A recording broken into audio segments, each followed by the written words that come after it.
patas nga natin na RA 11525 na napakadaling maintindihan ng mga lehitimong mamamayang Pilipino ay hindi nga ginalang nitong ating mga ahensya ng gobyerno, how much more pa po kung yung magle-level up na siya into an international law. Alam po ninyo, ang asawa ko po'y namatay dahil sa sa pandemic. So alam ko yung suffering, mga nilalagay nyo dyan ng mga litrato. She died during the pandemic because of COVID. And she did not receive any vaccine kasi ayaw pa niya nung una eh. So she had a choice. Di ba? Kasi meron na yung Chinese vaccine noon eh. Sinovac. She did not avail of it because she wanted na yung gawa sa other countries other than China ang magamit niya. So, yung sinasabi po ninyo, ako nga pabor doon sa ginagawa ng gobyerno noon eh. Why? Kasi maganda lang tayo magsalita ngayon yung diferensya because we were not there. Hindi tayo ang decision maker nung panahon na yon. Pero if you were in the shoes of government, would you have done otherwise, Pastora? Would you have done otherwise? Mr. Chair, what I am saying is, hindi kami tutol na nanindigan o gumawa kayo ng hakbang para po papasukin ang bakuna dito sa ating bayan. What we are trying to say was that kung yung simpleng pong batas na kayang maunawaan ng mga elementary grades natin ng mga kabataan sa Pilipinas na hindi kaya ngang masubstantiate na maipatupad ng maayos, how much more po kung papasok tayo dun sa isang panibagong international law. You mentioned about the working group now. You mentioned about the working group with regards to the ISR. Yes po, they have ceased already to exist due to the finalization of the amendment package. So the working group is in charge of the amendment package for the international health regulations. Yeah. So, sino-sino yung mga members dito? Are you a member of that working group? I have a representative from legal. Mainly the members are coming from the focal point of our the IHR, which is the epidemiology, the Bureau of Who Quarantine. chairs that working group? If with your indulgence, may Anyway, I... Mr. Chairman,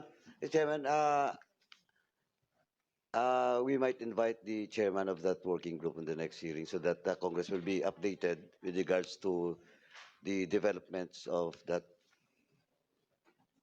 Yes. Yeah, sa working group. Yung kahit chairman lang po. Next hearing. Thank you, Chairman.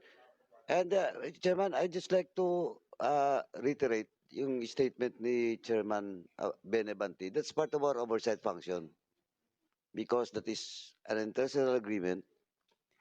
So Congress should be updated and Congress should intervene on such agreement, Mr. Chairman. Thank you.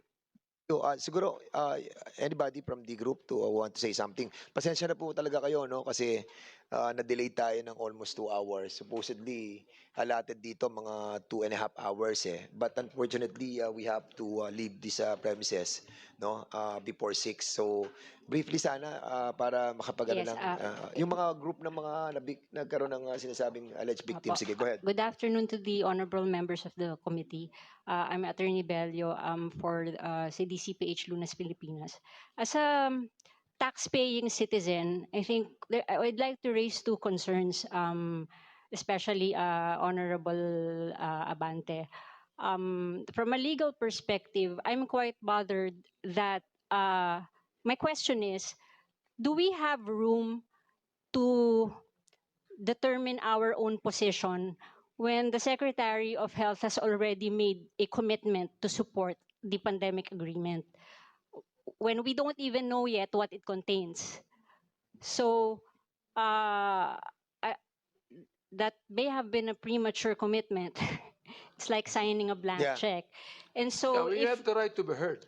You have the right to be heard. So that's one of our concerns.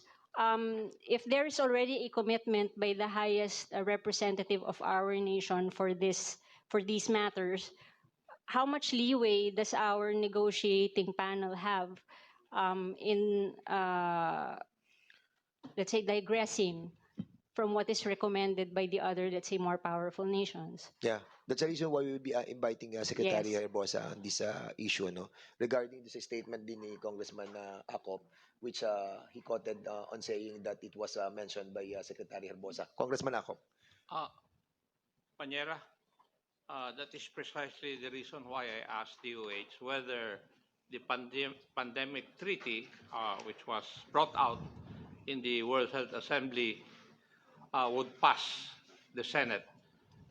Because all treaties entered into by our country, as you know, should pass the Senate. And Yes, I sir. think this is where we can scrutinize the provisions of that pandemic treaty. Yes, sir. But that leads me to my second question, sir. Because even with the assurance of the approval of the Senate of the pandemic treaty, we'd like to go back to the very basic experience in the Philippines. RA 11525, which was a very clear law, where Section 12 stated that the vaccine card would not be necessary for transactions in government, for employment, and all those things. Even that, so simple, so clear, was not followed by the executive department. That was a product of your work, sir. Yeah. That was your policy.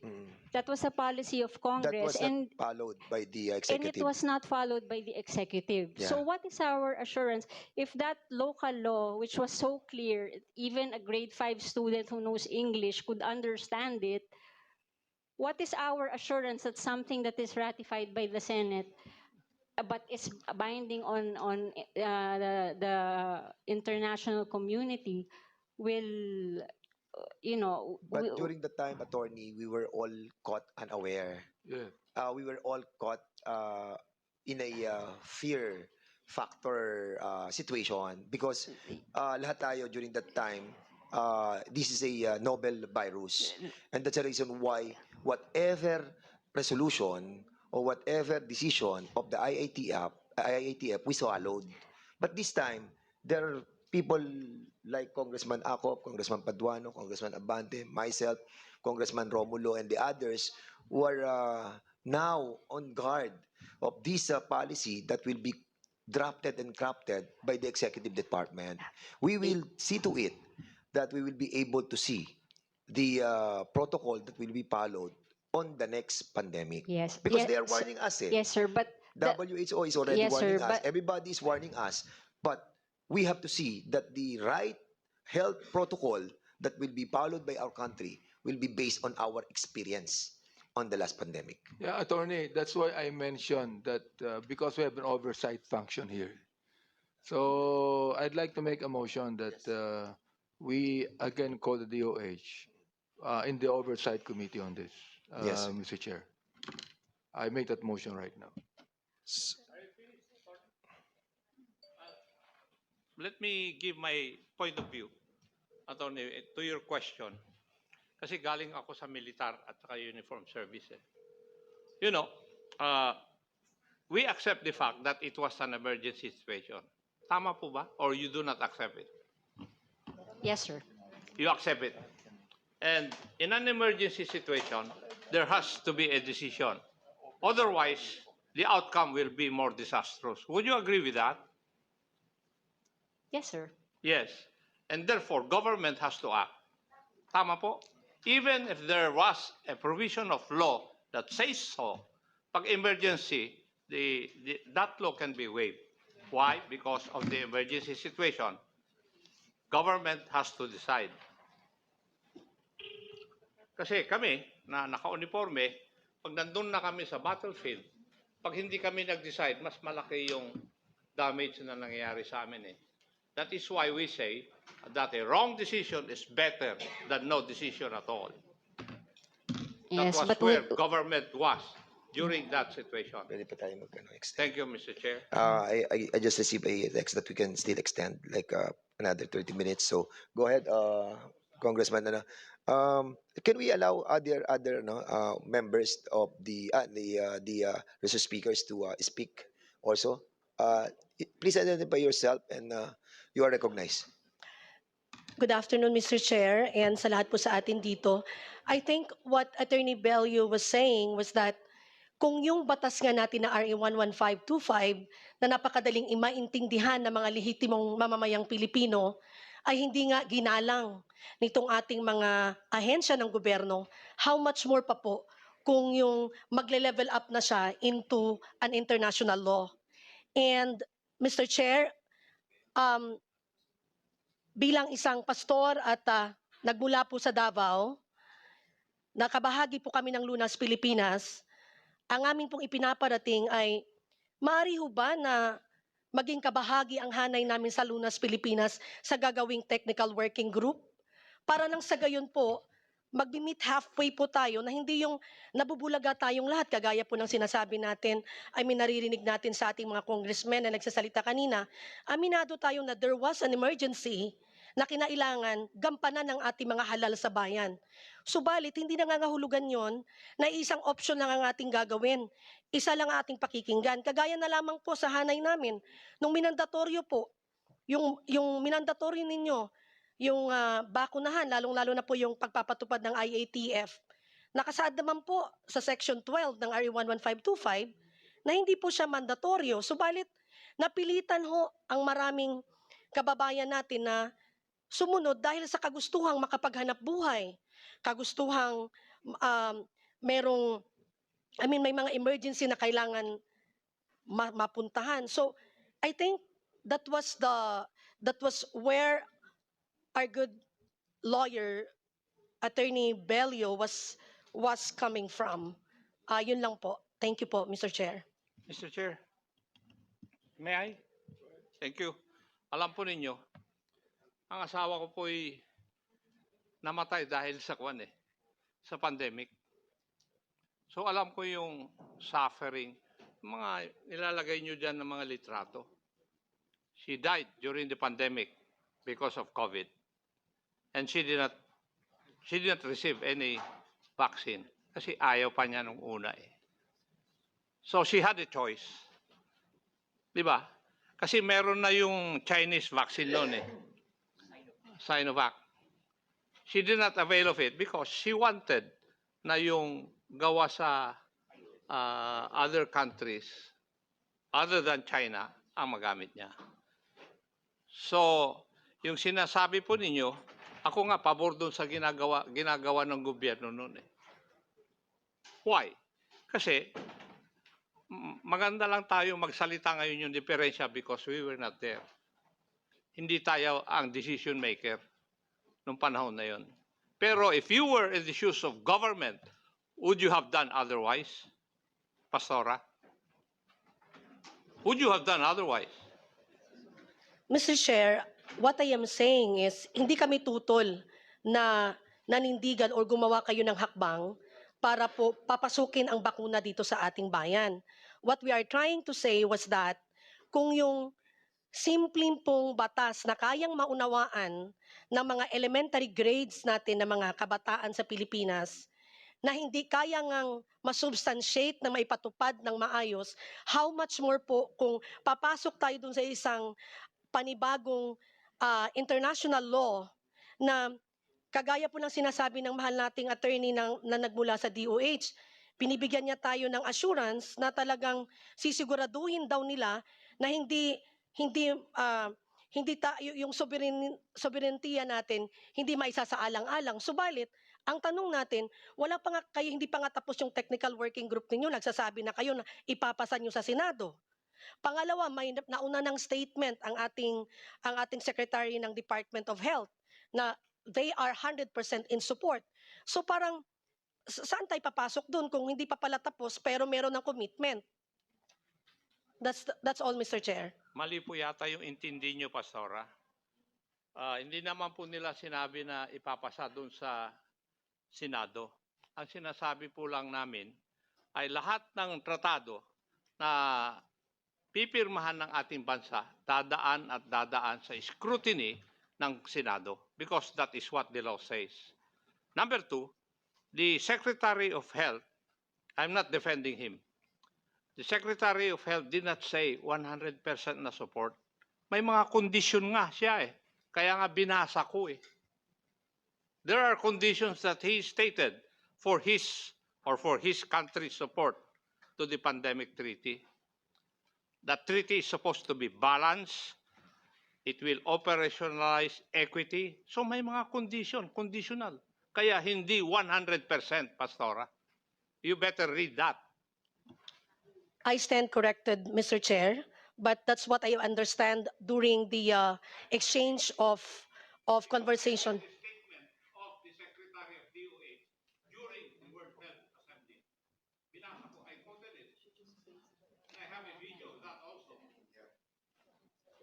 Yes, correct. Thank you so much. I saw it. You showed it to me. Okay. Dr. Landrito. Sige, go ahead. Yes, I would like to address this to Honorable Congressman Acop. As far as you were saying we were in an emergency, right? But CDCPH, There was an official declaration of an emergency situation in Yes. our country. yes. As early as August 2020, CDCPH has been asking for an audience with the OH because we were proposing for a different treatment protocol for prevention and treatment. They never gave us. They gave us the chance. We were in a Zoom meeting with Dr. Duque in June 15, 2021. So many months have passed. But our experience from that time on, that span of time, we were able to save hundreds of thousands of lives using our protocol. And I would say it is highly probable and possible that your wife could still be alive today if she received the treatment that we were proposing. Personally, I was spearheading the distribution of ivermectin, which was proven Doctor, to be let me cut yes. you there. Yes. My wife had a choice. I'm telling you that. Katabi ko siya sa pagtulog eh. I know better my wife than you do. Yes. po. Di ba? Yes, She po. had a choice. Pwede siyang magpabakuna. Pero she chose differently. So wag niyo nang sisihin siya. And I'm not blaming her. I'm blaming what I'm pertaining to was the treatment, not the vaccine. We were proposing, and they were demonizing our proposal. 5 times they gave advisories, the DOH, I mean, that ivermectin was not good, was not to be used by the doctors. When in fact, those who used it anyway, I read that. Yeah. I read all We're saved. Yep. the debates about your protocol. I read that also. the truth is, DOH never heard it. It's fortunate that you heard it, but they never heard. They gave us a chance only on June 15. And you know what they said after we proposed it? Yes, we will do it, of course. But we will have to wait for the clinical trial. And they did the clinical trial January 2022.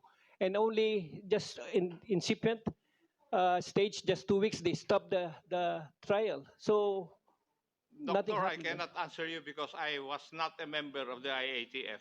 Maybe we should wait for the presence of Dr. Duque, who was then the Secretary of the Department of Health and a member of the IATF. So what I'm saying, sir, here is we could have made a big difference. You were saying, were you doing what were you doing during the pandemic? This is what we've been doing, and that is what we have accomplished. Doctor, kasi ako, kwan eh, hindsight is the perfect science. I think you know what I mean.